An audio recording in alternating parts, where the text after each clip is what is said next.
बिस्मिल्लाहिर्रहमानिर्रहीम। अस्सलाम वालेकुम। मैं हूं ईसा नकवी। गुज़श्ता 4 से 5 रोज़ मेरे तकरीबन पाकिस्तानी सियासत और उससे जुड़ी ख़बरों उसके हवाले से बातचीत करते हुए गुजर गए और इस दौरान बहुत सारी इंटरनेशनल डेवलपमेंट्स ऐसी हुई हैं। ज़ाहिर है ये मुमकिन नहीं कि मैं उन तमाम के ऊपर जो है वो दोबारा से वीडियोस करूं और कैचअप करने की कोशिश करूं, लेकिन चंद सीधा ख़बरों के हवाले से मैं बात करूंगा और उसके बाद हम बात करेंगे न्यूक्लियर टाइटैनिक जिस शिप को, जिस जहाज़ को कहा जा रहा है आर्कटिका, उसके हवाले से मैं आपको बताऊंगा और एक नई दौड़ का आगाज़ होने जा रहा है। ये ज़ाहिर है कि जो बड़ी आलमी ताकतें हैं उनके दरमियान ये दौड़ होगी, लेकिन इसके असरात, इसके नुकसानात मुमकिन तौर पर पाकिस्तान समेत तमाम जो थर्ड वर्ल्ड कंट्रीज़ हैं और इक्वेटर लाइन के साथ साथ बसने वाले तमाम ममालिक, उनको इसका खमियाजा, इसके असरात भुगतना होंगे। इंतहाई संगीन किस्म की डेवलपमेंट्स हैं जो कि अगले आने वाले चंद बरसों में होने जा रही हैं। इसके हवाले से जो माहिरीन माहौलियात हैं वो बड़ी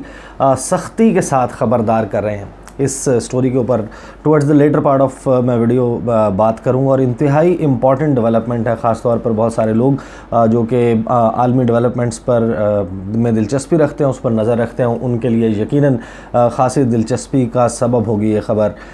इन तमाम इस सारी डेवलपमेंट पर आने से पहले मैं आपको बताऊं कि आज 25 सितंबर है, जुमे का रोज़ है। जिस वक्त मैं ये वीडियो रिकॉर्ड कर रहा हूँ जुमे का वक्त शुरू हो चुका है, जुमे का दिन शुरू हो चुका है और आज के दिन पाकिस्तान के वज़ीर-ए-आज़म इमरान ख़ान साहब एक अहम तरीन ख़िताब करने वाले हैं अक़वाम मुत्तहिदा जनरल असम्बली के इजलास से। और गुज़श्ता बरस का इजलास आप सबको याद होगा कि वज़ीर-ए-आज़म इमरान ख़ान ने किस तरीके से यानी कि चंद चीदा जो बातें उन्होंने की, उसमें उन्होंने एक बाकायदा नोहा थर्ड वर्ल्ड कंट्रीज़ का जो तीसरी दुनिया के ममालिक हैं उससे फ़्लाइट ऑफ कैपिटल किस तरीके से होता है और उनके रिसोर्सेज किस तरीके से सेफ़ हेवन्स में, टैक्स के लिए जो सेफ़ हेवन्स बनी हुई हैं वहाँ पर चली जाती हैं, उसकी जो अशराफिया है, उसके जो चीदा जो चुने हुए कुछ ख़ास तबका है एक लीडर्स का, वो वहाँ से कैसे पैसे उठाकर लेके जाता है और इस तरीके से तीसरी दुनिया किस तरीके से गरीब तर होती जा रही है। वहाँ के रिसोर्सेज किस तरीके से जो है वो ख़राब होते हैं और जो डेवलप्ड वर्ल्ड है वहाँ पर रिसोर्सेज में मज़ीद इजाफ़ा होता चला जाता है। इसके हवाले से उन्होंने बात की थी। कश्मीर का मामला इंतहाई भरपूर अंदाज़ में, वॉसिफ़रसली बहुत ही बुलंद आवाज़ में उसको उठाया था। उसके अलावा उन्होंने गुज़श्ता जो बरस ख़िताब किया था उसमें इस्लामोफोबिया और इस्लामी दुनिया को दरपेश मसाइल के हवाले से बात की थी। फिर एनवायरनमेंट के हवाले से उन्होंने जो क्लाइमेट चेंज है उसके हवाले से बात की थी और अपनी हुकूमत की जो बिलियन ट्री या 10 बिलियन ट्री सुनामी का मंसूबा है उसके हवाले से अपनी अचीवमेंट्स का बताया था। बाकी भी ज़ाहिर है कि जब आप स्पीच कर रहे होते हैं तो मुख्तलिफ़ दीगर जो आलमी डेवलपमेंट्स चल रही होती हैं उसका अहाता करते हैं। दफ्तर ख़ारजा में मेरी आज बात हुई, जुमेरात के रोज़ बात हुई और उनसे मैंने पूछा कि क्या मरकज़ गुफ्तगू और कौन कौन से पॉइंट्स हैं जिनके ऊपर बात करेंगे। तो एक तो ये कि तकरीबन वो तमाम नुकात जिसमें गुज़श्ता बरस वज़ीर-ए-आज़म इमरान ख़ान ने बात की थी उसके ऊपर बात करेंगे और साथ ही कोविड-19 के हवाले से जो ग्लोबल पेंडेमिक है उसके हवाले से बात करेंगे और दोबारा से एक दफ़ा जो डेवलपिंग वर्ल्ड है, जो तरक्की पजीर ममालिक हैं, उनके हवाले से डेट रिलीफ़ के हवाले से बात करेंगे और बाकायदा जो आलमी मसाइल हैं उनके ऊपर जो है वो उनका तस्करा करेंगे। ख़ित्ते का ख़ास तौर पर जो है वो इसमें तस्करा होगा। भारत ने जो एनेक्सेशन इलीगल की कश्मीर की उसका तस्करा तो होगा ही होगा, उसी तरीके से रिपीट होगा, लेकिन साथ ही जो एक बड़ी डेवलपमेंट अफ़गानिस्तान के हवाले से हुई है उसके हवाले से भी वो तफसील से बात करेंगे। ये ख़िताब जिस वक्त हो जाएगा इसमें ज़ाहिर कौन से नुकात के ऊपर वो बात करते हैं उसके ऊपर मैं जो है वो ज़रूर वीडियो करूँगा और आपके साथ उसकी तफसील आपके सामने रखूँगा और उनके वो पॉइंट्स जो अहम तरीन होंगे उनके ऊपर बात करेंगे। अब आ जाते हैं कि गुज़श्ता 4 से 5 रोज़ में ज़ाहिर है कि इस वक्त न्यूयॉर्क में एक आलमी अखाड़ा लगा हुआ है और कुश्तियाँ चल रही हैं। वहाँ पर बड़े बड़े जो वर्ल्ड लीडर्स हैं वो वहाँ पर ख़िताब कर रहे हैं। अमेरिकी सदर का ख़िताब हो चुका है, चीनी सदर का ख़िताब हो चुका है, रूस के सदर का ख़िताब हो चुका है। यह अहम तरीन है, ज़ाहिर है बहुत सारे वो हैं जिन्होंने ख़िताब किया है। इसमें एक बाकायदा जिसको कहते हैं कि जब तबसरा इसके ऊपर हुआ तो और जो अक़वाम मुत्तहिदा के डिप्टी एम्बेसडर हैं उन्होंने इसके ऊपर तबसरा किया कि सदर ट्रंप की जो तकरीर थी वो बाकायदा 2020 का जो अमरीकी इलेक्शन है उसकी कैंपेन नज़र आती थी। उन्होंने कहा कि जो अक़वाम मुत्तहिदा जितना बड़ा आलमी फोरम है उस पे उससे जो ख़िताब है एक मिसिंग है, जो कि अमेरिका जैसे बड़े और अजीम मुल्क के सदर का ख़िताब होना था, लेकिन वो हमें नज़र आया कि जैसे एक बाकायदा इलेक्शन कैंपेन चला रहे हो अमेरिकी सदर डोनाल्ड ट्रंप, उन्होंने उसी तरीके से रेसिस्ट किस्म की एक तकरीर की, चीन को निशाना बनाया, चाइनीज़ वायरस का तज़किरा किया, वर्ल्ड हेल्थ ऑर्गेनाइजेशन के हवाले से बात की, उसको क्रिटिसाइज़ किया। गर्ज़ ये कि डोनाल्ड ट्रंप का जो ख़िताब है वो अपने तौर पर मामलात को मज़ीद ख़राब करने और उनको जो एक जंग का माहौल, सर्द जंग जिसके हवाले से हम बात करते आ रहे हैं, उसको मज़ीद हवा देने की तरफ लेकर गया। और उसके ऊपर बाकायदा जो ख़िताब हुए उसमें जो रिएक्ट है उसके ऊपर हमने देखा है कि किया, मुख्तलिफ़ वर्ल्ड लीडर्स ने उसके हवाले से बात की। चाइना का जो ख़िताब है चीनी सदर का, वो आप उसे एक part push back and part conciliation कह सकते हैं कि उन्होंने मामलात को दुरुस्त करने की भी कोशिश की, लेकिन साथ ही एक धमकी आमेज़ गुफ्तगू जो है वो भी दरमियान में साइड बाय साइड चल रही थी चीनी सदर शी जिनपिंग के ख़िताब में, जिन्होंने कहा कि चीन जो है वो उसकी इंटेंशन नहीं है, वो ना तो सर्द जंग ना ही गर्म जंग, हॉट वॉर या फिर कोल्ड वॉर नहीं लड़ना चाहता किसी भी मुल्क के साथ। और किसी भी मुल्क से मुराद इंडिया समेत, अमेरिका समेत, उन्होंने ये कहा कि हम किसी के साथ जंग नहीं लड़ना चाहते, मामलात बातचीत के साथ हल होने चाहिए। उन्होंने तस्करा जो है वो नहीं, यानी कि बाकायदा जो रेफरेंस है वो लद्दाख के मामले पर, लाइन ऑफ एक्चुअल कंट्रोल के मामले पर, और अमेरिका के साथ जो करंट स्टैंड ऑफ है उसके हवाले से उन्होंने बात की। और साथ ही तारीफ़, और ये मुश्तरक चीज़ थी, रूस के सदर व्लादिमीर पुतिन के ख़िताब में भी WHO की काविशों की तारीफ़ की गई और चीन के सदर ने भी WHO की तारीफ़ की। सदर डोनाल्ड ट्रंप उसकी मुखालफत कर रहे हैं और यहाँ से एक बाकायदा बड़े जो ममालिक हैं, आलमी ताकतें हैं, उनके सदूर ने बाकायदा WHO की तारीफ़ की। और सदर डोनाल्ड ट्रंप ने तो चाइना के हवाले से इस कदर गुफ्तगू की और सख्त गुफ्तगू की, जिसमें उन्होंने कहा कि बाकायदा अनलीश किया, अनलीश का वर्ड इस्तेमाल किया कि चाइना ने अनलीश किया है ये plague on to the world, यानी दुनिया में ये जो वबा है ये चीन ने फैलाई है, छोड़ दी है।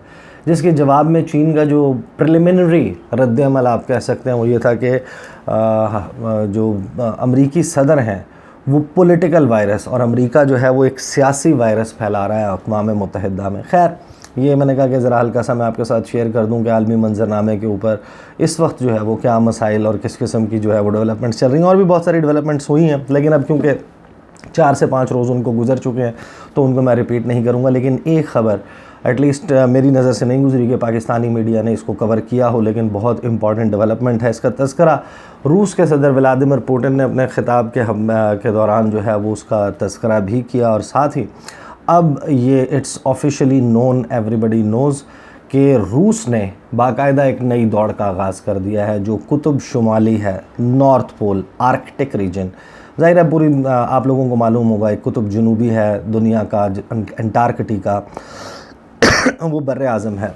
और बर्र आज़म की डेफिनेशन में ऑब्वियसली जिन लोगों को पता है उनको ज़ाहिर मालूम होगा, लेकिन मैं क्विकली आपको बता देता हूँ कि जो लैंड मास है उसके हवाले से ये डेफिनेशन तय होती है कि किसको आप बर्र आज़म कह सकते हैं, किसको नहीं। जो नॉर्थ पोल है, कुतुब शुमाली, उसको आप बर्र आज़म नहीं कह सकते। ये रीजन है आर्कटिक रीजन, इसमें लैंड मास भी है, इसमें बर्फ़ है, इसमें जो है वो ओशन है, आर्कटिक ओशन है, वो तमाम एरिया। और तकरीबन लगभग 6 ममालिक हैं जिनके क्लेम्स हैं या जिनके जो है वो टेरिटरीज़ की एक्सटेंशन में ये एरिया आता है, ये रीजन आता है। उसमें कनाडा शामिल है, उसमें अमेरिका शामिल है, उसमें रूस शामिल है, उसमें डेनमार्क शामिल है, आइसलैंड शामिल है, नॉर्वे शामिल है। ये ममालिक हैं जिनके उसके हवाले से टेरिटोरियल जो सरहदी क्लेम्स हैं वो बन सकते हैं। यहाँ के एक्सक्लूसिव इकनॉमिक जोन्स उसके हवाले से इनके क्लेम्स बन सकते हैं। और ये बहुत ही जैसे कहते हैं कि एक मिनरल रिसोर्सेज से भरा हुआ एरिया है, एक ऐसा रिसोर्सेज रिच रीजन है कि जिसके हवाले से मुस्तकबिल में ख़ास तौर पर अब ये चांसेस बन गए हैं कि इन ममालिक के दरमियान एक टसल का आगाज़ होगा, क्योंकि रूस ने अपना, जिसको न्यूक्लियर टाइटैनिक कहा जा रहा है, आर्कटिका इसका नाम है, ये न्यूक्लियर पावर्ड आइस ब्रेकर है। बिल्कुल एक शिप की तरह होता है, जिस तरीके से एक बहरी जहाज़ होता है, लेकिन इस बहरी जहाज़ की खसूसियत ये है कि आम पानियों में चलने वाले बहरी जहाज़ों से ये बहुत मुख्तलिफ होता है। इसमें सलाहियत होती है कि बर्फ़ की दबीज़ जो तय है उसको तोड़कर और उसको चीरते हुए ये गुज़रने की सलाहियत रखता है, इंतहाई पावरफुल होता है। और जो आर्कटिका जो बनाया है, सेंट पीटरबर्ग से ये रवाना हो चुका है आर्कटिक रीजन की तरफ, इसकी जो लंबाई है, ये दुनिया का सबसे बड़ा न्यूक्लियर पावर्ड आइस ब्रेकर है। 570 फुट इसकी लंबाई है और तकरीबन देखने में 15 मंजिला इमारत जितनी इसकी ऊंचाई है। इंतहाई ह्यूज स्ट्रक्चर है, बहुत ही बड़ा शिप है और इसमें यानी कि इंतहाई ताकतवर है। इसमें सलाहियत है कि लगभग ये 9 फुट की इंतहाई मोटी जो बर्फ़ की तय है, अगर लगी भी और इस सारे एरिया में ज़ाहिर है इसी तरीके से है, उसको चीरते हुए तोड़ते हुए ये गुज़रने की सलाहियत रखता है। ये रवाना हो गया है, कहा जा रहा है कि लगभग 2 हफ्ते में ये पहुंच जाएगा इस रीजन में, आर्कटिक रीजन में, और वहाँ पर ये पार्क होगा। ये फ़्लीट है बाकायदा, जिसके हवाले से रूसी सदर ने तज़किरा किया, और तकरीबन 13 ऐसे मज़ीद नहीं, टोटल 13 जो है वो इस समेत जो है वो 13 न्यूक्लियर पावर्ड आइस ब्रेकर्स हैं, जिनको जो बर्फ़ तोड़कर चलने वाले जहाज़ हैं वो इस एरिया में पहुंचाए जाएंगे। अब उससे बाकायदा कोशिश होगी रूस की कि इस एरिया में ट्रेड रूट वो बनाया जा सके। ज़ाहिर है कि जो सर्द पानी है, जो जमे हुए पानी है, जो ऐसा एरिया है कि जहाँ पर ट्रैवलिंग नहीं हो सकती, ख़ास तौर पर जो फ्रेट कैरी करने वाले जहाज़ हैं वो ट्रैवल नहीं कर सकते, उनके लिए आबी रास्ते, गुज़रगाहें बनाई जाएंगी।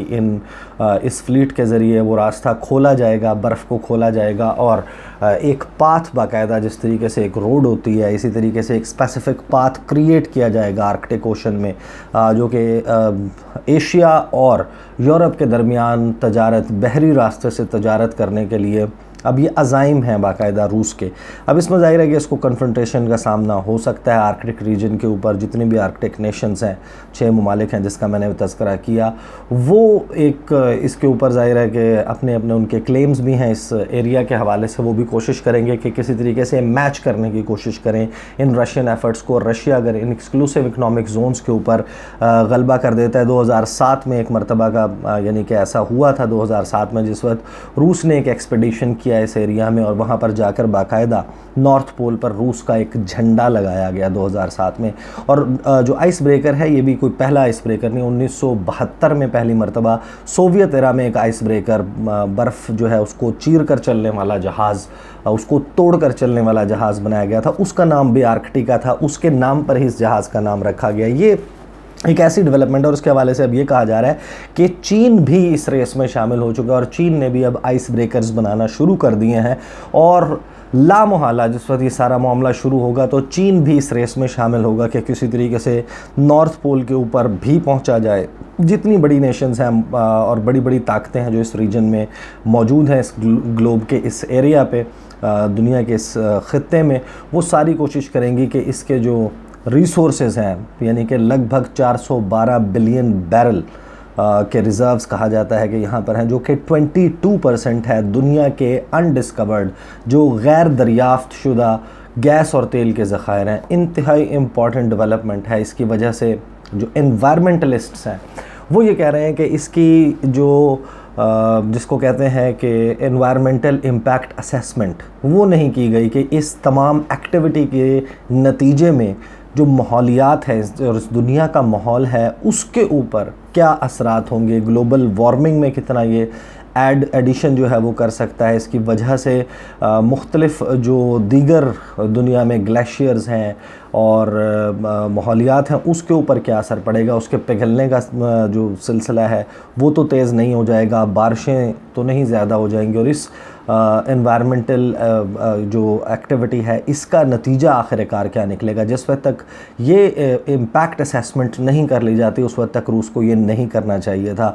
और लामहला इक्वेटर के करीब और नज़दीक मौजूद जो ममालिक हैं उनमें जो मौसमियाती तग़य्युरात हैं उसका सामना करना पड़ेगा रूस की इस एक्टिविटी की वजह से। हो सकता है कि रूस के ऊपर और नॉर्थ पोल के करीब जो ममालिक हैं उनके ऊपर फौरी तौर पर इतना बड़ा असर ना आए, लेकिन इक्वेटर लाइन के करीब मौजूद ममालिक हैं उनके ऊपर हो सकता है कि असरात आ जाएँ। लेकिन इसकी क्योंकि इम्पैक्ट असेसमेंट नहीं हुई भी तो उन्होंने कहा कि ऐसा कुछ भी अभी कहना कबल वक्त है, लेकिन इस एक्टिविटी का कोई ना कोई नतीजा पॉजिटिव हो या नेगेटिव हो वो ज़रूर सामने आएगा और उसके बगैर ये सब नहीं किया जाना चाहिए था। इंतहाई इंपॉर्टेंट डेवलपमेंट है और मैंने कहा कि मैं आपके साथ शेयर करूं और बताऊं कि किस तरीके से ये सारा जो मामला है वो हमें हमारी दुनिया को अफेक्ट कर सकता है और ये अब दौड़ बाकायदा इसका आगाज़ हो गया। अगली वीडियो में आपके साथ मुलाकात होगी। मुझे इजाज़त दीजिए। अल्लाह हाफ़िज़।